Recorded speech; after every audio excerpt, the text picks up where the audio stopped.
It's all right. In so he's typing. Yes, I didn't say the title. Yeah, I changed my title. Yeah, It's so well. It worked great. There's nothing in the room after a while. precisely. It so really it's worked Finnish. great. I mean, There's no nothing. yeah, but it's also because she didn't read, but she. Yeah, but just technically, you managed to... It worked beautifully. It was so clear, and she think had a Rika great had Skype worked it out. persona. Yeah, it was terrific. It was a great keynote too. You tested it before. Did you know it was going I don't know. I just came 5 minutes before. I think Rika tested it. You tested it before that you knew it was going to work so well? Yeah, we tested it yesterday, and then we called her today a little bit earlier to see that it works and to connect the power. That's impressive.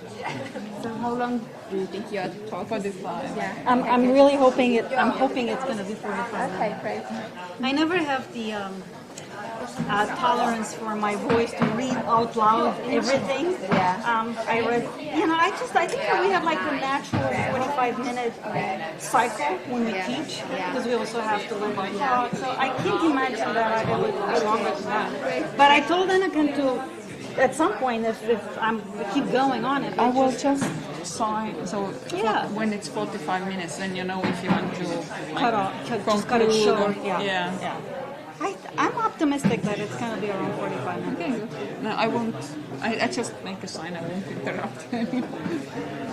I know you'll be very gentle and efficient at the same time.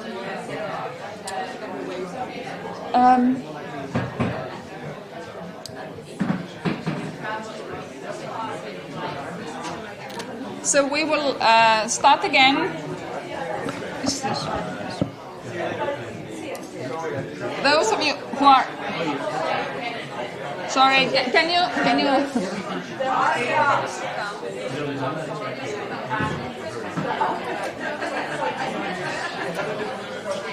So please take a seat, those who would like to take a seat, and then we will start again with the second keynote by Andreea Ritivoi, who is professor of English at Carnegie Mellon University. Her research focuses on continental philosophy, rhetorical theory, narrative and identity, exile and transnationalism. She has published 2 monographs, Yesterday's Self, Nostalgia and the Construction of Personal Identity, from Roman and Littlefield, from 2002, and Paul Ricoeur, Tradition and Innovation in Rhetorical Theory, from State University of New York Press, from 2006. She has also most recently published co-edited a volume, Outrage, Art, Controversy and Society, from Valgrain, from 2012. And she's with Richard Howells and Judith Schechter. Yeah. She's in the editorial board of the journals Rhetoric Society Quarterly, Story Worlds, and Ricoeur Studies. And her talk today, there's the title, Stuck on the Past, the Narrative Shape of Convenient Crises. So I'm glad that Andreea is at the conference of Narrative and Memory Network already for a second time, and this time as a third time, yes, as a keynote. So please join me in welcoming Andreea.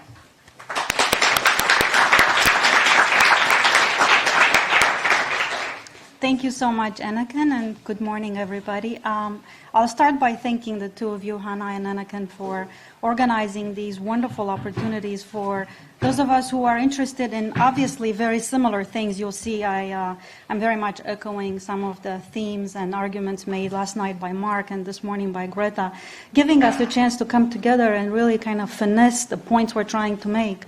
And it's my third time at this conference, and each time I've learned a lot. And the work that I'm doing, which for the past few years has been very much focused on migration and exile and refugees, has really benefited a lot from everything that I'm hearing from all of you. So what I'm going to talk about today is to some extent based on research I've been doing for a few years, very much working with historical and archival documents, but also research that I think is very much attuned to what is happening right now in the world. And, you know, like all of us here, I'm Romanian, but I have been living in the United States for almost 20 years now, and as an immigrant in the United States, I feel very directly affected by what is happening right now. So at the beginning of this year, of course, the United States government was shut down. It's looking like it will happen again, and it was shut down on account of the refugee crisis. And, you know, the semester started, I was going about my business, and at some point took a look at the webpage of the National Endowment for the Humanities. I was looking for some grant opportunities or fellowships, and I had completely forgotten that the National Endowment of the Humanities, of course, is a government agency, and as a result of that would be closed. And indeed, the webpage was closed, and it had a nice little banner message saying, due to the government shutdown, the National Endowment for the Humanities is closed. And I got this funny feeling when you're calling a phone number and there's no one there, and you get like music in the background, keeping you sort of entertained while you're waiting for the presence to come back online. And evidently, the NEH folks had to come up with something for their homepage. And this is what they had on the webpage. They actually had an article about Speak Memory, which is, of course, Vladimir Nabokov's very well-known book. I read the article because it's a book I really love, and this is a paragraph that really caught my eye from that particular article. After Vladimir Lenin came to power in Russia, Nabokov's family escaped to Europe in 1919. In subsequent years, Nabokov would study at Cambridge and live in Berlin and Paris. He met his wife Vera, a fellow Russian emigre, during his Berlin period, and a shared love of literature grounded their relationship. Their son, Dmitry, was born in 1934. Nabokov struggled to support himself as a writer, and his life became more complicated when the family's presence in France coincided with the Nazi advance. They fled to America in 1940, just in time to escape danger. So if you think about it, this biographical sketch really tells very quickly and effectively the story of political refuge. Indeed, the typical Cold War narrative with a broad arc that connects the Russian Revolution, communism, and Nazism into the grand récit of totalitarianism. Today's refugees, is the claim I'm going to make, are also part of this master narrative. Today's refugee crisis is very much the refugee crisis that we have been living with and in for more than half a century. And I didn't realize it immediately, but it didn't take me long to figure out that having this particular feature story on the webpage of the National Endowment for the Humanities while the government was shut down was an incredible metaphor. Not only because it's about a refugee, Nabokov, but it's really about the ideal refugee. It's about a writer who is perhaps best known as having very well assimilated into the English language. What is always said about Nabokov before anything else is that, as you'll see me say later, also quoting from this article, that he colonized the English language, that he writes in English better than anybody for whom English is the native language. So this is the ideal refugee. This is the kind of refugee that we all want, right? So, drawing on the work of political theorists like Colin Hay, I approach crisis as a lived experience, as well as a politically mediated moment of decisive intervention and structural transformation. Political theorists tend to study crisis at the macro level of statehood or economic regimes, and I think it's very important to connect crisis to those levels as well. And they often claim that crisis displays agency, whereas I argue that crisis displaces agency, depending on who the actors who experience it are.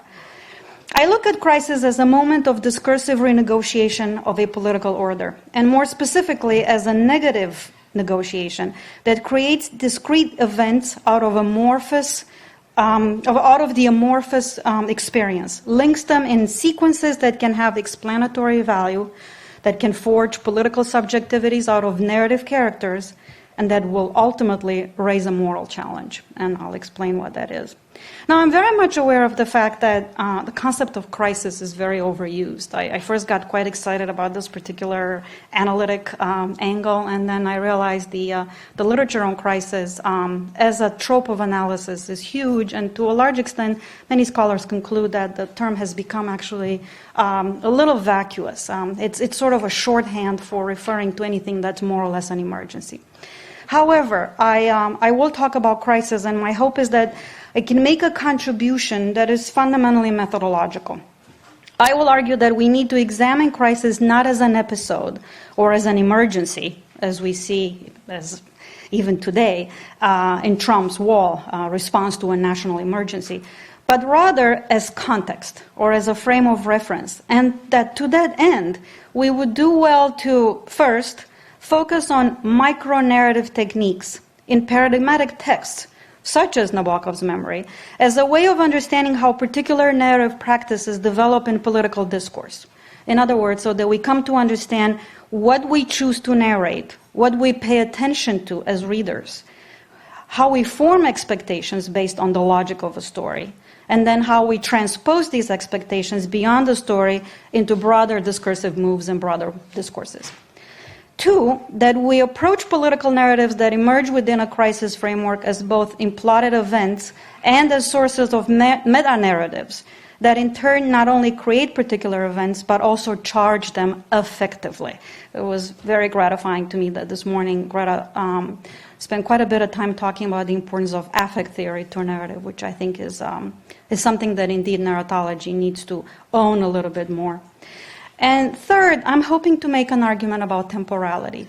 One of the most important aspects of crisis is temporality, the way in which implodment and the narrativity of crisis ultimately tells a story about time. While Vladimir Nabokov was a highly visible, identifiable victim, as you'll see in a minute, he at some point was even on the cover of the Time magazine. Behind him stands the political refugee as a statistical victim, usually a face in a crowd, as we just saw, whether as one of the 250,000 Jewish displaced persons living in camps in the aftermath of World War II, or one of the 300,000 Hungarian refugees who fled Hungary after Soviet tanks crushed the 1956 revolt in Budapest, or as one of today's Syrian refugees who are estimated at 5 million outside the country. There are other millions displaced inside the country. The difference between an identifiable and a statistical victim is more than a degree of publicity and distinctiveness. It also ties into a different aspect of the refugee crisis, as a narrative of help, resettlement, and new life versus of suspicion, danger, and rejection. American support for political refugees has consistently been reluctant and restrained, and often belated. Also significant is the fact that this support has tended to be fashioned as help in a humanitarian crisis, and thus as help for a generic human being rather than help for a Syrian, a Hungarian, a Jew, etc. Engaging with refugees in the name of humanitarian assistance often presumes a human condition defined by deficiency, requiring improvement through intervention, which in turn gets read as reforming, changing, and ultimately improving the human being who receives the help. But being ready to help a humanity defined as wanting other is an ambition of sovereignty rather than a moral gesture. For the past few years, I have been working on a book project that investigates the role played by the refugee as a particular political subjectivity in legitimizing a political order of the nation state that conflates help with control and rescue with takeover. And I have been really looking fundamentally at the role that the political refugee plays in the history of the United States foreign policy. And what I'm finding is that there is a very close connection between U.S. foreign policy as it plays out especially in war and in military interventions in certain countries, and then the humanitarian assistance missions that are required by the devastation caused by the American war in those countries. So there is an interesting conflation of helping nations while also killing them, or helping them after you've killed them. What I find is that this political order is framed within universalist claims to freedom and equality, but enabled by institutions that enforce these claims on the basis of citizenship rather than humanity. In other words, confined to freedom and equality for the members of a nation rather than those outside it. This is ultimately old news. We knew already from Hannah Arendt that these universalist rights claims are ultimately very much limited on the nation state and on citizenship, despite the fact that they claim to be universal and humanitarian. The universalist claims I have been examining rely on refugees for achieving important rhetorical effects, which includes linking national security to foreign policy and using a politics of rescue as a way of asserting hegemony on the international political scene. The refugee becomes a political character in a salvationist narratives, and that's exactly the term you used last night, Mark, and I think it is the apt term. Salvationist narratives within the U.S., with the U.S. playing the part of the rescuer, while the role of victims is relegated to those defined by their alienness even more than by their need. Etienne Balibar helps us differentiate real universality from ideal universality, rather than merely reducing them to a dichotomy by zooming in on an intermediate space between them, which for him is occupied by fictive universality. And I find these categories to be heuristically very helpful: real universality, ideal, and fictive. Real universality is a descriptive and historical category, which denotes the international arena viewed as a network of states and institutions, one node constrained by its relation to others. We're impacted by what is happening in Syria as part of this real universality. Ideal universality refers to abstractions and models that govern behaviors within as well as across nation states. According to Balibar, real universality is a stage in history when for the first time, and I quote, humankind as a single web of interrelationships is no longer an ideal or utopian notion, but an actual condition for every individual. Balibar warns, though, that far from representing a situation of mutual recognition, universality actually coincides with a generalized pattern of conflicts, hierarchies, and exclusions. He further warns that global communication networks provide every individual with a distorted image or a stereotype of all the others, either as kin or as aliens, thus raising, again I quote, gigantic obstacles to any dialogue. Identities are less isolated and more incompatible, less univocal and more antagonistic. Fictive universality is the situation in which we recognize the common nature of human beings everywhere, but focus on the fact that it is produced that it produces particular identities which are relativized but still become mediations for the realization of a more abstract goal. So for him, a fictive universality is what you are trying to define within the context of a particular nation state by simply assuming that the values of that nation state are ultimately universal values. It raises some very interesting moral conundrums, like, for example, what do you do about certain ethnic practices that you consider inhumane? But yet you consider them inhumane within the context of your own nation state. For Balibar, that's the discourse of fictive universality, or fictive universality. Ideal universality takes the form of absolute or infinite claims symbolically raised against the limits of any institution. And that's the level, I believe, that we need to try to engage with by understanding what kind of help and assistance we're best delivering to refugees. The refugee crisis lies at the very nexus of these levels of universality through its core problem, which for me is the problem of assimilation. Is assimilation a mark of fictive or of ideal universality? Does a nation state that legitimizes its political order in the name of universality but rejects refugees or demands assimilation show humanitarianism? To some extent, these are rhetorical questions. When dealing with very large numbers of refugees, that's a really practical question. Is assimilation a form of managing or of manipulating the crisis? As a legacy of the Cold War, today's refugee crisis, as it plays out in American politics, has a narrative that promotes the rhetoric of fictive universality in circumstances of real universality and sometimes against any hope of ideal universality. So what I'm going to try to do is really spent some time with Nabokov's Speak Memory. I wasn't planning on doing that, but what I found on the NEH homepage was it really pushed me to reread that book, and I do think I've read it now very differently from how I had read it before. And I think we ought to take a look at this memoir as an exemplary text for a whole genre, for the Cold War refugee story. With the influx of so many refugees from behind the Iron Curtain into the United States, there was a real appetite for the story of the escapee, the fiction story. And really, Nabokov is paradigmatic for a whole phenomenon that it captures. And I think this is the phenomenon of the refugee as a story of adventure. But it's also, it became over time, very much indicative of the phenomenon of the very well assimilated refugee. This is the Time magazine cover that I was telling you about earlier.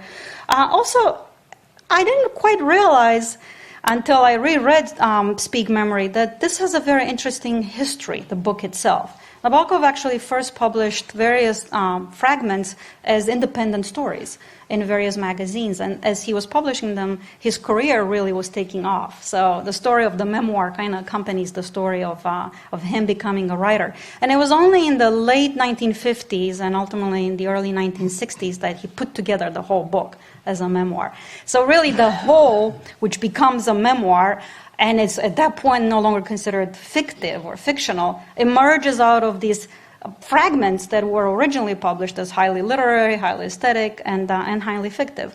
By the time it becomes a memoir, it reflects what I am calling an excess of memory. There is so much in that book, perhaps too much. Very much by contrast to too little that we know about the statistical victims, the other refugees that are not on Nabokov. So I'm going to read this paradigmatic text against a very different kind of story. As I was saying earlier, in 1956, about 200,000 Hungarian refugees were allowed in the United States in an almost unprecedented gesture at that point of letting in such a large group with almost no legal impediment at the time to them. But at the same time, as you see in this photograph of an old headline from the media, the image of the natural disaster was still very much in play. Hungarian refugees pour into the United States. At the time, though, there was a very significant interest in understanding these refugees as an object of study.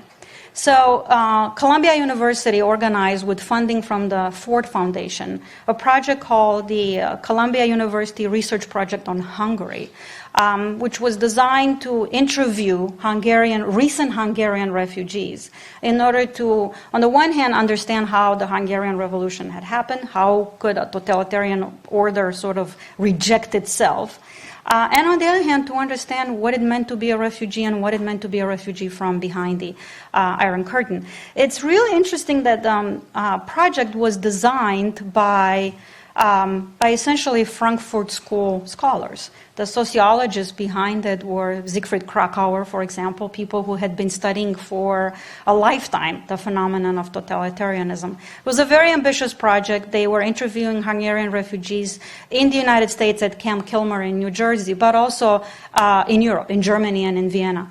And they collected hundreds of pages of these interviews, which are all in a narrative form. Essentially, it's the lifetime story interview, as we would refer to it nowadays.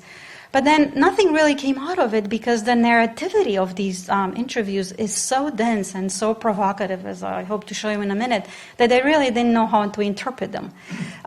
These are available, by the way, archivally, and part of my mission here is to sensitize more people to the important historical documents that exist and that really need to be studied. I've been working with these. I was lucky to be able to still study them in Budapest before Central European University had to relocate.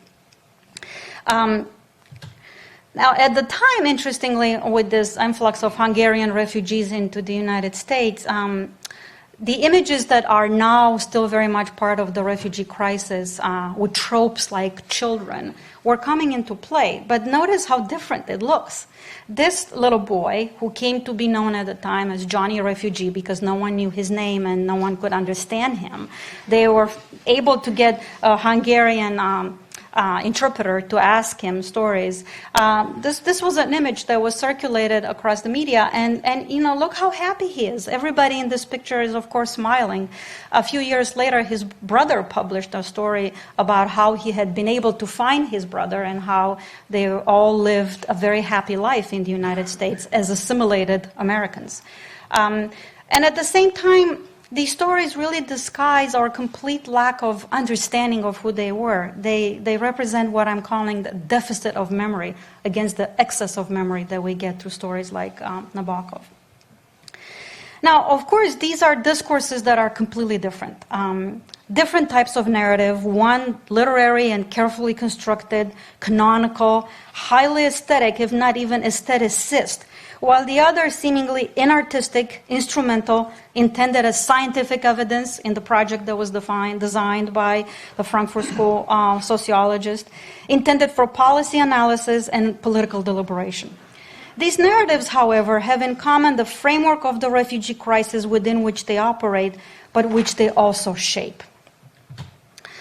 And ultimately, they are the ones who tell us what the crisis looked at the moment.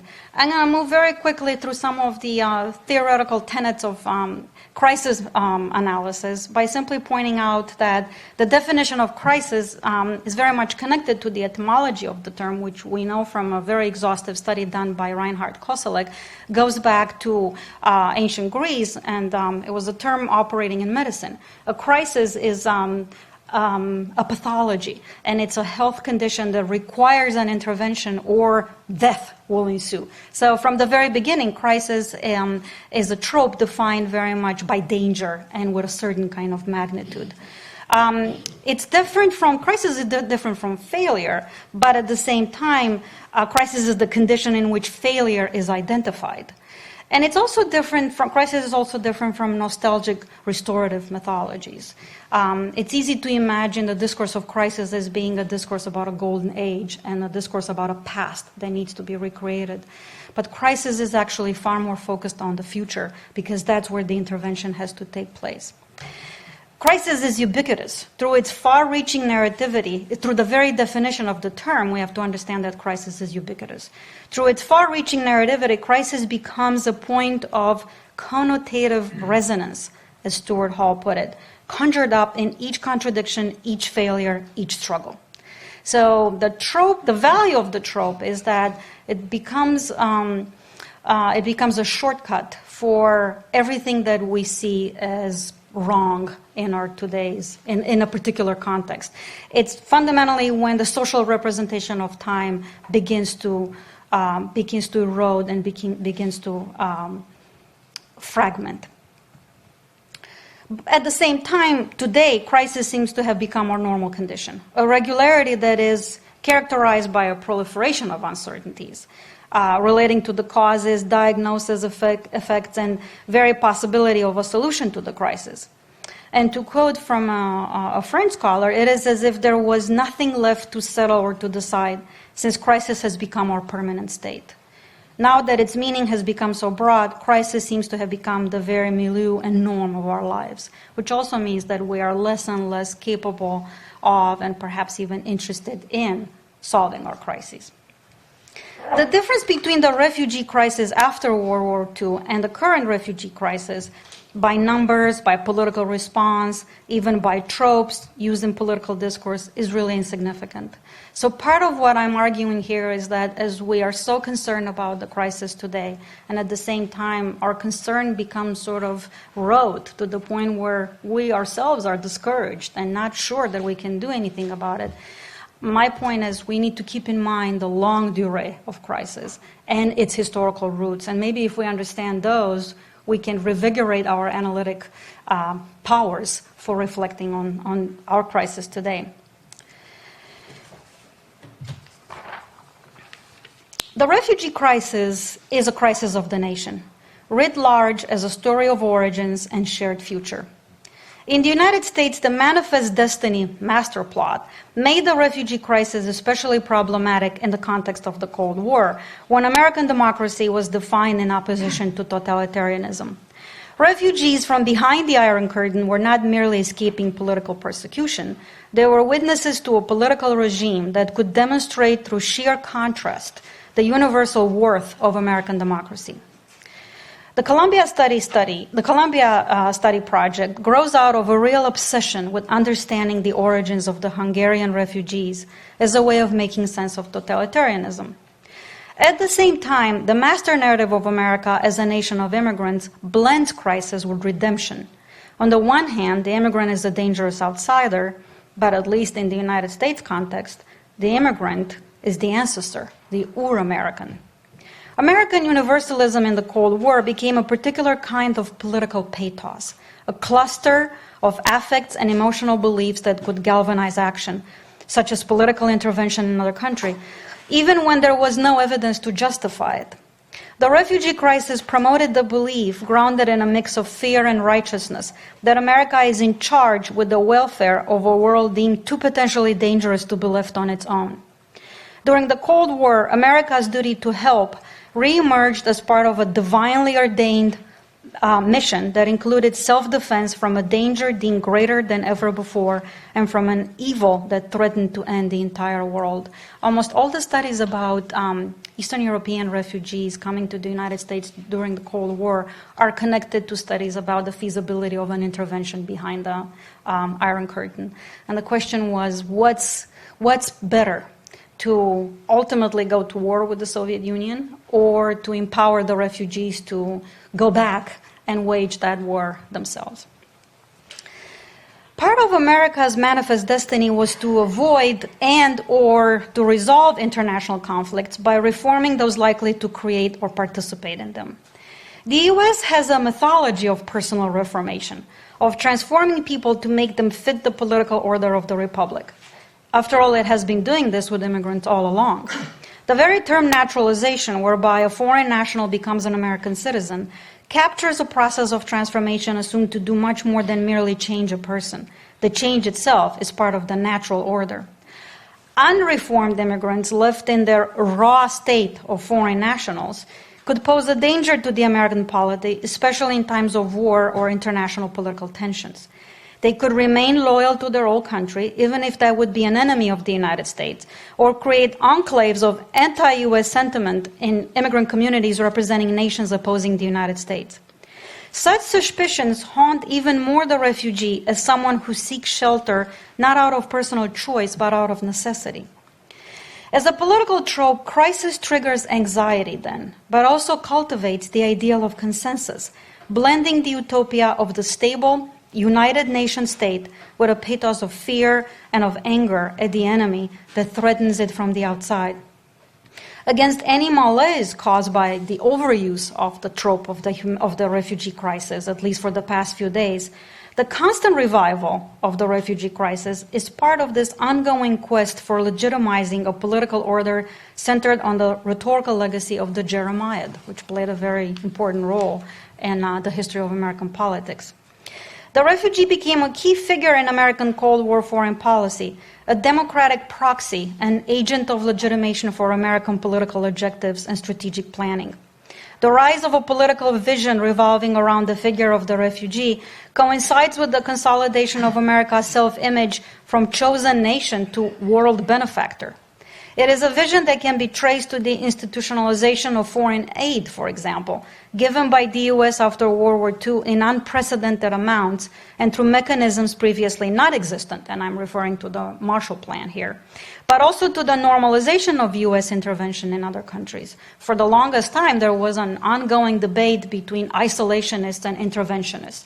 The isolationists being very much against the US becoming involved in conflicts outside the country.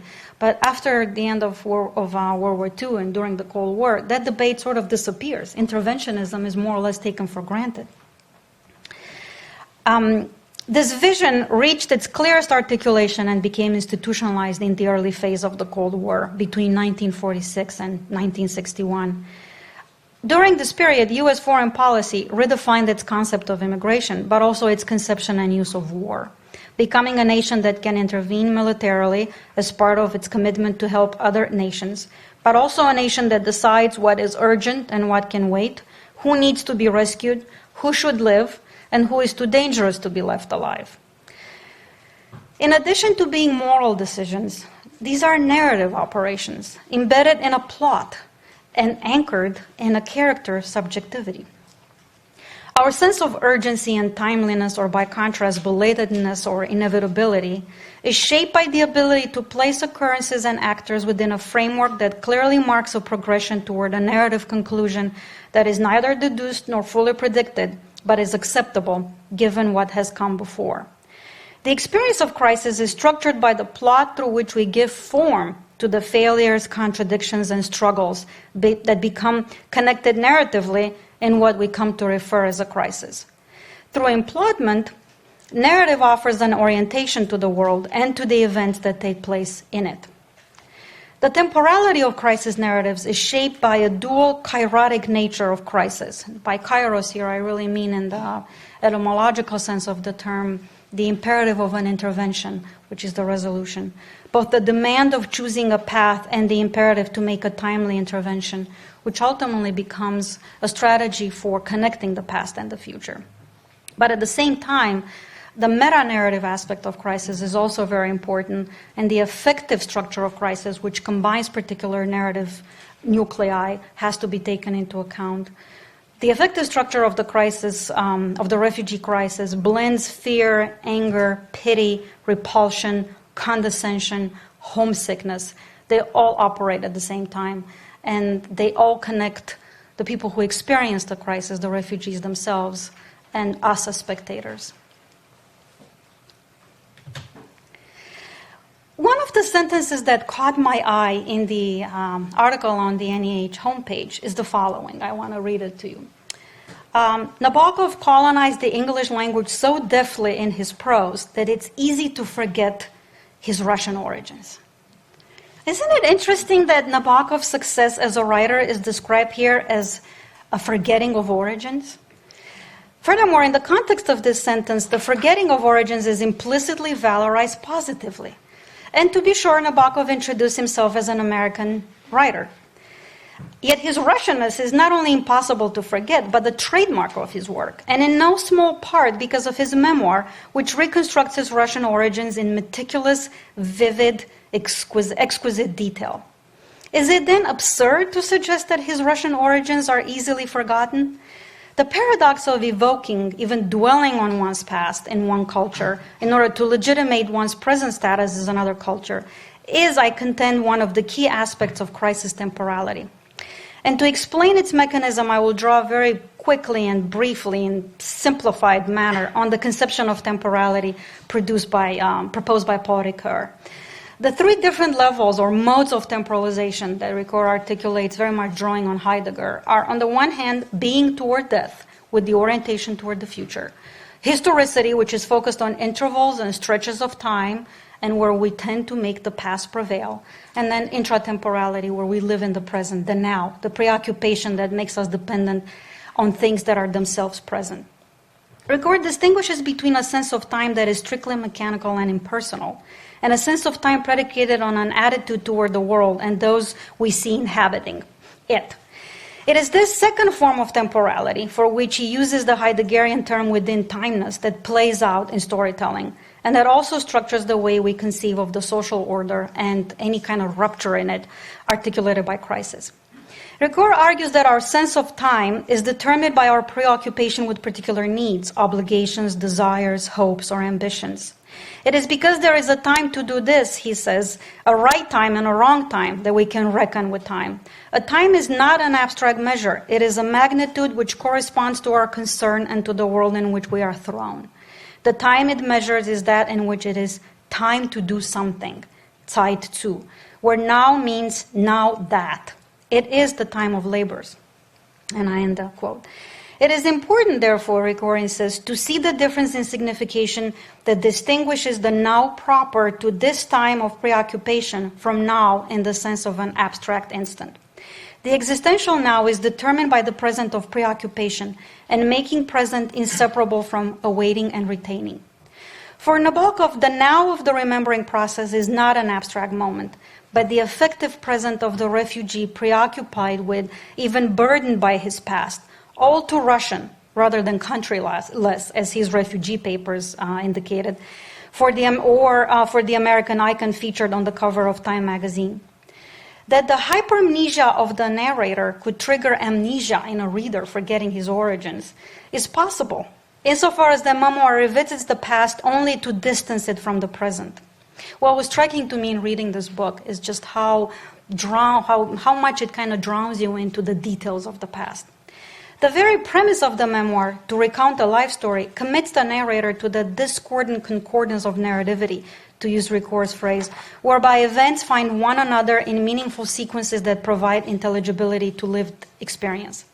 Nabokov, in fact, proceeds like a historian, to whom three temporal positions are available: that of the target event, that of the events interspersed between this event and the temporal position of the historian, and finally the moment of the writing of history.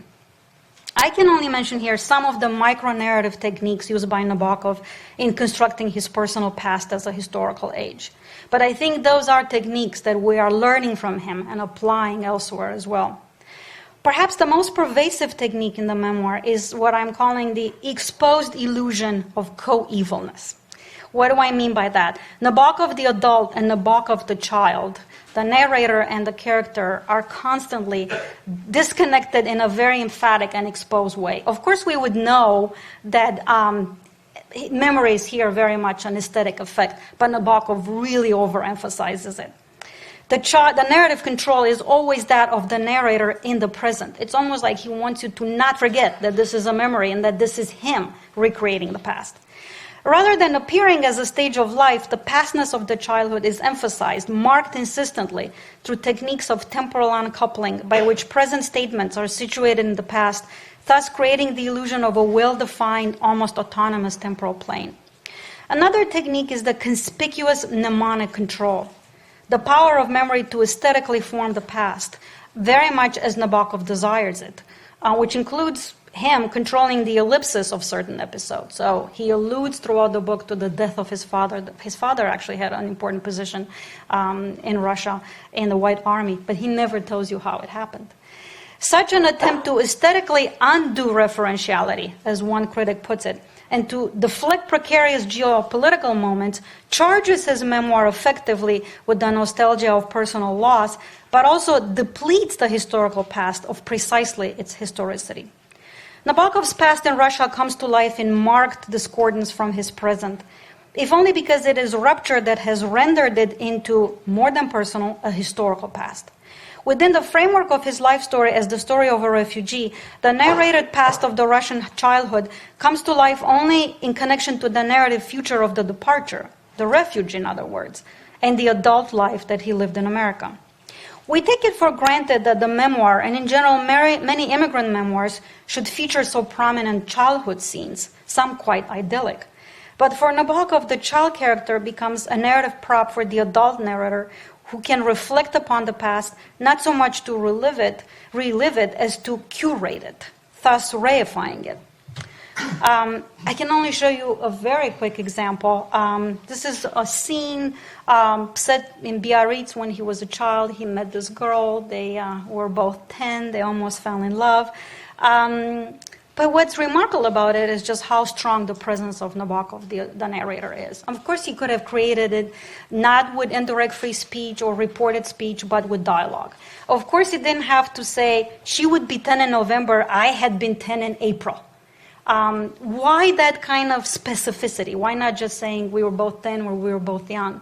Under the guise of creating very thickly a particular temporal plane of the past, he's very much speaking from the perspective of the present. One sentence there that's really quite interesting. No, it was not English. I was not English. That's basically skipping the line in which she's asking him, "Are you English?" Because he speaks English so well. But in that kind of illusion, of course, he again draws attention to himself and the act of narration. Sorry, I can't spend more time on it. It's really beautiful. What makes the past feel like the past, in both the memoir and in the Columbia interview project, is the reification of the signified through vivid details, but also through a constant surprise at their generation, the affect and the specificity both creating the referential illusion of a separate time contained in itself at a safe distance from the present. By contrast, in the story told by the Hungarian refugees, and I'm going to focus specifically on one story, it is very interesting that, first of all, the project starts with this fear of forgetting.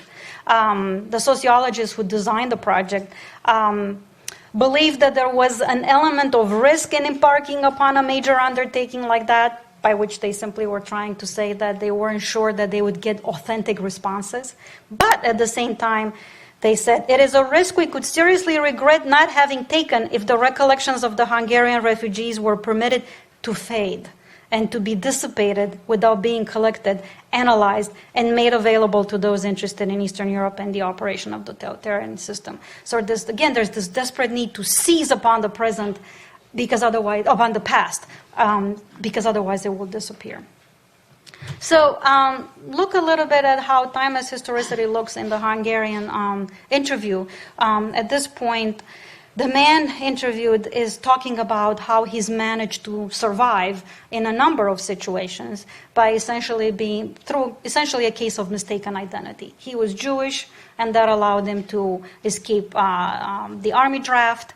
But then he also had been adopted by a Christian family, so that allowed him to escape the Holocaust. He was almost killed because he looked very much like a German, and the Russians were going to shoot him. But through some sort of providential intervention, he survived. Now, if we agree with Ricord that the culture of memory is often constructed on an abstracting of the future, it is little surprise that both the memoir and the Columbia interviews remain focused, almost stuck, on the past. No obvious gestures or overtures toward the future Nabokov, and no mention of plans for the future from the Hungarian refugee. These are surprising narrative moves given the political refuge framework. If crisis exposes the uncertainty of the future, its narrative structure is designed to tame and manage this uncertainty through a mode of temporalization that can be described in Ricord's terms as placing the pastness isolated by the historiographical operation into dialectical relation with the futureness of a being toward death. In the story of the Hungarian refugees' multiple survivals, we read the implied narrative future of an alternative destiny, the death of Jews interned in labor camps, of young men on the front line, and of Germans shot by the Russian army outside combat. Of course, he has survived, but as we read about his survival, we're implicitly thinking of all the other ones who actually have not survived. And we also learn that he has survived one more time by now no longer being in Hungary. Our foreknowledge of historic events frames the narrative foreshadowing of escape in the refugee story. A similar technique is at work in Nabokov's story, and the second paragraph there is a very similar technique from the memoir itself, where he talks about how he almost missed his train when he was leaving Russia, and if he had missed the train, he would have been reunited with his sweetheart at the time, this woman, Tamara. But at the same time, in the article on the NEH webpage, again, there's the same phenomenon, how he could have easily not been able to leave Russia, he could have not left France. So there are these moments that could have happened but did not happen. This is a technique that's then at work in Nabokov's story, and its uptake in the packaging of the famous refugee story on the NEH article also embeds the story of refuge into the story of totalitarianism and its devastation, linking survival to death and escape to capture. If the past and the future are sutured together in the plot of escape and survival, the field, the affective marker of crisis, as experience rupture, emerges through the level of intratemporality. The present of the very act of narration is a time of anguish, disguised as melancholia, with its pain camouflaged as nostalgia. Now, intratemporality, interestingly, what is happening in the moment of the present, which is the moment of the refugee knowing that he is a refugee, is really a time of trust. there is a real obsession of authenticity and veracity, both in Nabokov, who in the introduction of his definitive edition, which was issued in 1966, explains in great detail how he was able to verify the veracity of all his autobiographical claims by interviewing his relatives, by consulting historical documents, and it's almost a suspiciously intense focus on veracity in Nabokov's case. In the case of the Hungarian refugee, it makes very much sense why he's trying so hard to convince the interviewer that he's telling the truth.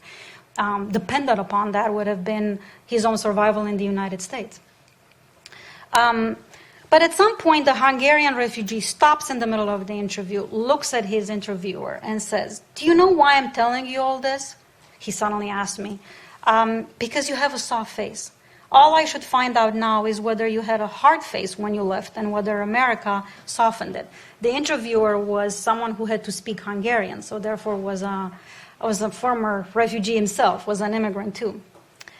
If it did, if America softened his face, there is much to be said about American life. Maybe it will achieve the same results for those of my countrymen who were lucky enough to have been accepted by it. If I only believed in being born again, I would definitely arrange to be an American citizen, have a wife with soft features, children with soft features, and not give a damn about other people's features becoming harder by the minute. I don't know what to make of this particular scene. It is really quite interesting to me because, on the one hand, he seems to be very critical of America, but on the other hand, he seems to desire his own assimilation into this country. I'll leave you with that, and you can think a little bit more yourselves. I'm going to move on to my concluding thoughts here. Nabokov refuses to generalize loss and constantly looks at loss in an emotional, askance way, avoiding the refugee lamento by repurposing emotions. He doesn't talk, for example, about his brother's sadness upon parting with Nabokov, but about the embarrassment of his brother having received the news of the departure from a stranger. He didn't tell his brother he was leaving. He let the brother find out from his